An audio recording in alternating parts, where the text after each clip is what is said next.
tikrintis. Jokio rimo, jokio nieko, čia kažkokia tai prozė, 3 eilutės, kas čia per poezija.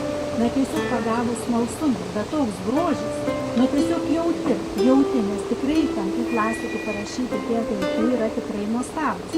Jaučiasi tas tikrumas, ta dvasia kažkokia tai, bet tikrai, kad yra tikri momentai gyvenimiški, kažkas tarp eilučių, nežinau, nemoku net paaiškinti. Guli tekstas ir aš nerandu žodžio. Ir tas tekstas labai paprastas. Japonų poetas haiku tekste lygina 2 dalykus.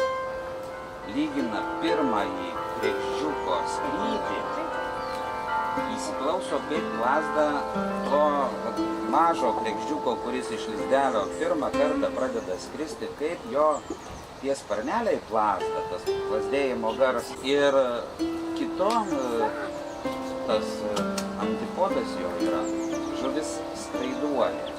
Ir to kregždžiuko sparnų garsas ir žuvies skraiduolės tas plazdėjimas, jie tą patį garsą skleidžia. Bet kaip jis lietuviškai vadinasi?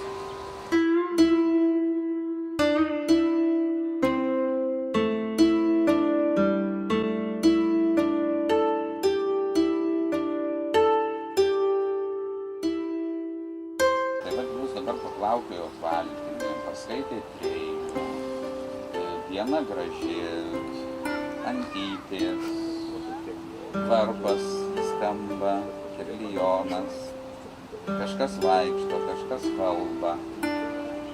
Tai mes darom tą, ką darytų klasikinė japonų haiku poetikos mokykla. Va šiandien jūs pasiimat po lapo popieriaus ir sakykime, kad mes perinam per tiltą, einam kalnelį, bet eidami mes fiksuojam viską, kas tuo metu yra. Garsai, spalvos, vaizdai, kvapai, savo pojūčiai, visa kita. Ir užrašyk. Ir tada kiekvienas skaito tai, ką jisai užfiksavo. Ir skaitydamas jisai bando tą treilį sukurti, tokį jau, ne iki galo išgrynintą. Kai kam tai pavyksta iš karto, kai kam nepavyksta.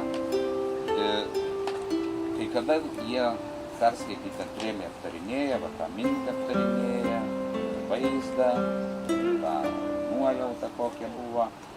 Ir taip žmonės tobulėja.